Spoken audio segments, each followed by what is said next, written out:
Assalamualaikum warahmatullahi wabarakatuh.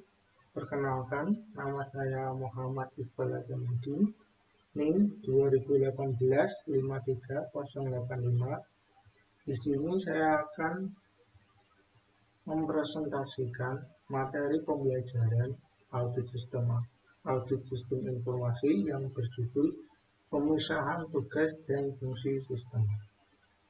Langsung saja kita mulai. Pemisah tugas dalam fungsi sistem. Di dalam sistem informasi yang sangat terintegrasi, prosedur yang dahulu dilakukan oleh beberapa orang kini digabungkan. Siapapun yang memiliki akses tak terbatas ke komputer, program komputer, dan data dapat memiliki kesempatan untuk melakukan kejahatan dan menyembunyikan penipuan. Dalam rangka memerangi ancaman ini, organisasi harus mengimplementasi prosedur pengendalian yang sesuai, seperti pemisahan tugas yang efektif dan fungsi sistem informasi. Otoritas dan tanggung jawab harus dengan jelas dibagi di antara fungsi-fungsi berikut ini. Yang pertama, administrasi sistem atau sistem administrasi, kemudian manajemen jaringan atau network management. 3. Manajemen pengaman atau security management. 4. Manajemen perubahan atau change management. 5. Pemakai. 6. Analisis sistem. 7. Pemrogram. 8. Operasi komputer. 9. Perpustakaan sistem informasi. 10. Pengendalian data. Merupakan hal yang penting untuk diketahui bahwa orang-orang yang melakukan fungsi-fungsi ini haruslah orang-orang yang berbeda. Mengizinkan seseorang untuk melakukan 2 atau lebih pekerjaan akan menghadapkan perusahaan pada kemungkinan terjadinya penipuan. Pengendalian atas akses secara fisik. Bagaimana keamanan akses secara fisik dapat dicapai? Yang pertama, tempatkan perlengkapan komputer di ruang terkunci dan batas akses hanya untuk personil yang memiliki otoritas saja. 2. Memiliki hanya 1 atau 2 jalan masuk ke ruang komputer. 3. Meminta ID pengawas yang sesuai. Kemudian meminta pengunjung untuk menandatangani sebuah daftar tamu untuk mereka memasuki dan meninggalkan lokasi. Kemudian gunakan sistem alarm keamanan. Pengendalian atas akses secara fisik. Bagaimana keamanan akses secara fisik dapat dicapai? 1. Batas akses atas saluran telepon pribadi dan tidak terdeteksi atau atas terminal dan PC yang memiliki otorisasi. Kemudian pasang kunci ke PC dan peralatan komputer lainnya. 3. Batasi akses ke program, data, dan perlengkapan offline. Tempatkan hardware dan komponen penting sistem lainnya jauh dari bahan yang berbahaya atau mudah terbakar. Kemudian yang terakhir, pasang detektor asap dan api serta pemadam kebakaran yang tidak merusak perlengkapan komputer. Pengendalian atas akses secara logis. Para pemakai harus diizinkan untuk hanya mengakses data yang diotorisasikan pada mereka, dan mereka hanya melakukan fungsi tertentu yang diotorisasikan pada mereka. Apa sajakah pengendalian atas akses secara logis itu? Yang pertama ada password, kemudian identifikasi melalui kepemilikan fisik, kemudian identifikasi biometrik, kemudian yang terakhir uji kesesuaian. Lanjut, perlindungan PC dan jaringan klien atau server. Banyak kebijakan dan prosedur untuk mengendalikan komputer utama dapat diaplikasikan untuk jaringan PC. Pengendalian berikut ini juga merupakan pengendalian yang penting. 1. Pertama, latihlah pemakai mengenai pengendalian yang berkaitan dengan PC serta arti pentingnya. Kemudian batasi akses dengan menggunakan kunci, divisi, dan apabila mungkin, buatlah kebijakan dan prosedur. Perlindungan PC dan jaringan klien server. PC yang mudah dibawa tidak boleh disimpan dalam mobil. Simpanlah data yang sensitif dalam lingkungan yang seaman mungkin. Install software yang secara otomatis akan mematikan terminal atau komputer yang termasuk dalam jaringan VLAN tidak digunakan dalam waktu yang telah ditentukan. Kemudian buatlah cadangan hard drive secara teratur, enkripsi atau lindungi file dengan password. Buatlah dinding pelindung di sekitar sistem operasi, memastikan bahwa PC harus diboot dalam sistem pengenalan. Gunakan pengendalian password berlapis untuk membatasi akses pegawai ke data yang tidak sesuai. Gunakanlah spesialis atau program pengaman untuk mendeteksi kelemahan dalam jaringan. Kemudian yang selanjutnya, pengendalian internet dan e-commerce. Berikut ini adalah alasan-alasan mengapa perhatian harus diberikan ketika menjalankan bisnis melalui internet. Yang pertama, ukuran dan kompleksitas internet sangat besar. Internet menawarkan variabilitas yang sangat besar dalam hal kuantitas, kompatibilitas, kelengkapan, dan stabilitas produk dan pelayanan jaringan. Akses pesan ke yang lain, kemudian banyak website yang pengalamannya salah, hacker tertarik pada internet. Beberapa pengendalian efektif dapat dilakukan atau digunakan untuk mengamankan kegiatan internet seperti password, teknologi enkripsi, atau prosedur verifikasi routing. Pengendalian internet dan e-commerce. Pengendalian lain adalah dengan cara memasang firewall, hardware, dan software yang mengendalikan komunikasi antara jaringan internal perusahaan yang kadang-kadang disebut sebagai jaringan yang tidak dipercaya. Firewall adalah pembatas antar jaringan yang menghalangi keluar masuknya informasi yang tidak diinginkan dalam jaringan yang dipercaya.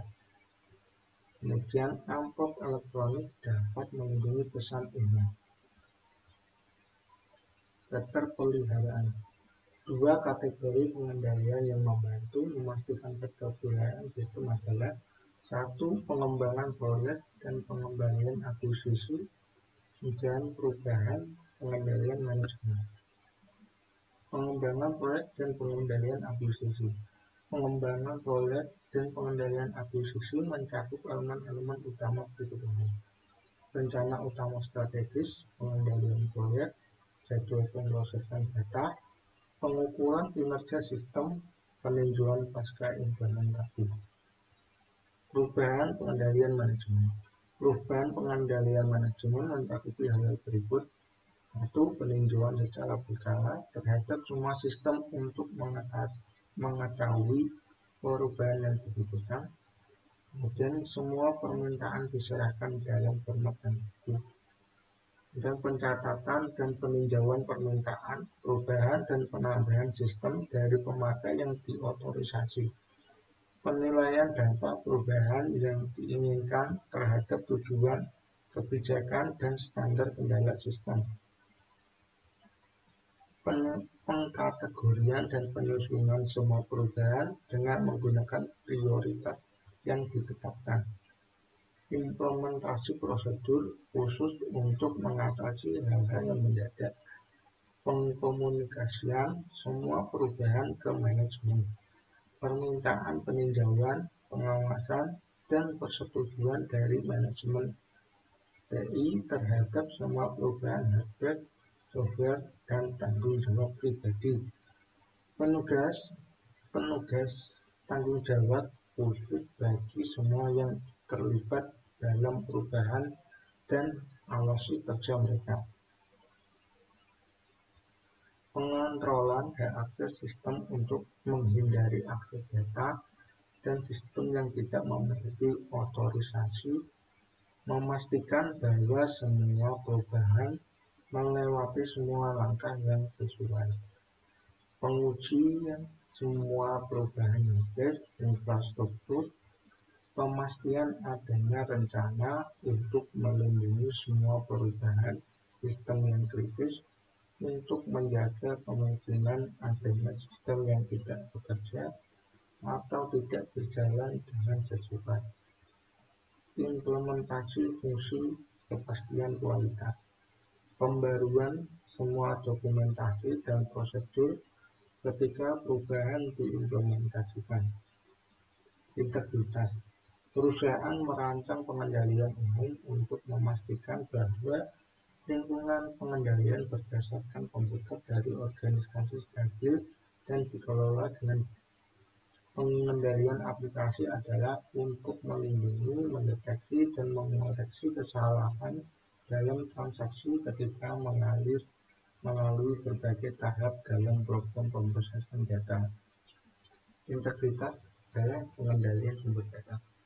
Perusahaan harus membentuk prosedur pengendalian untuk memastikan bahwa semua dokumen sumber memiliki otorisasi yang akurat, lengkap, jelas, dan masuk dalam sistem atau dikirim ke tujuannya dengan tepat waktu.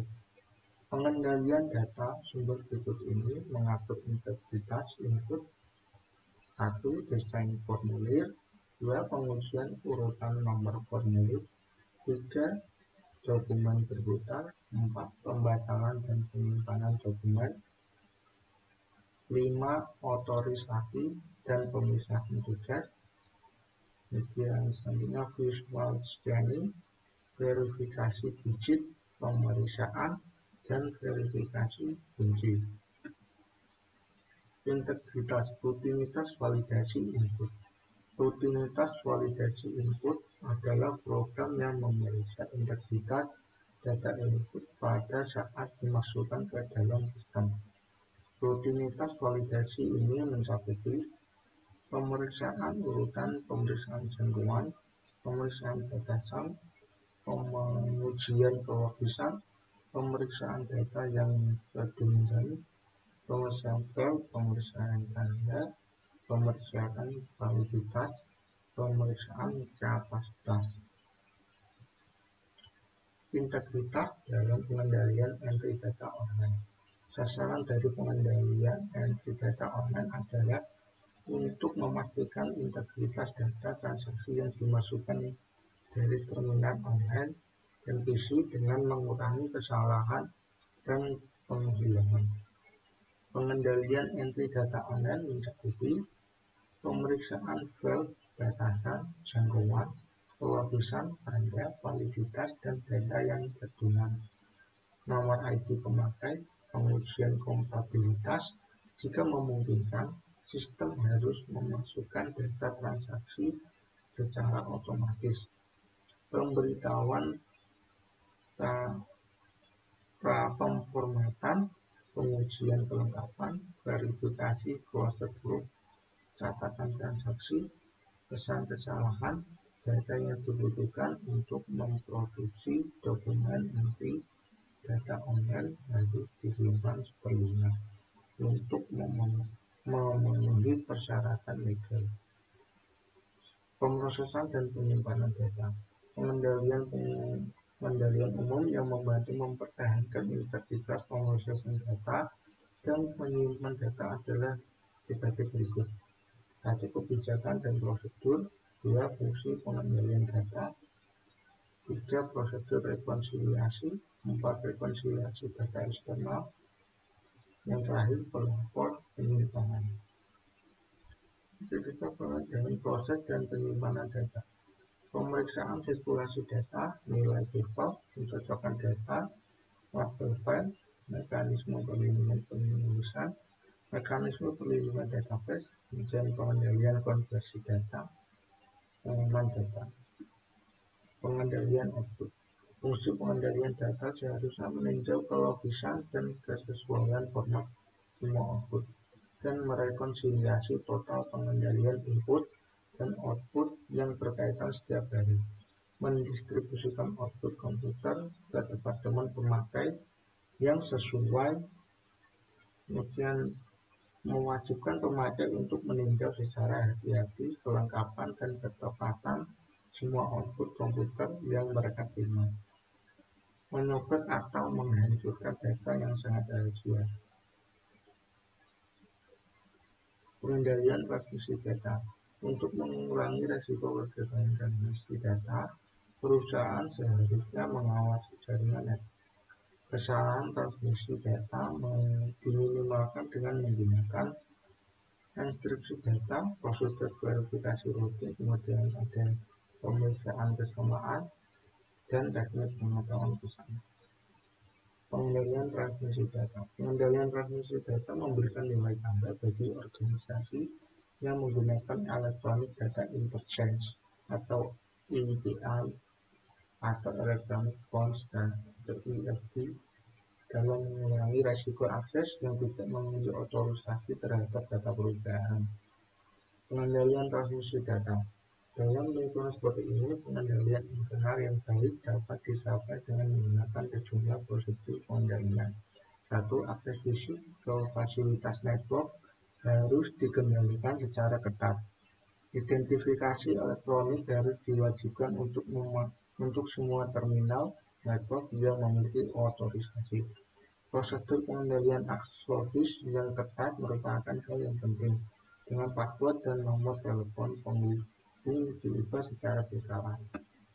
Pengendalian transmisi data.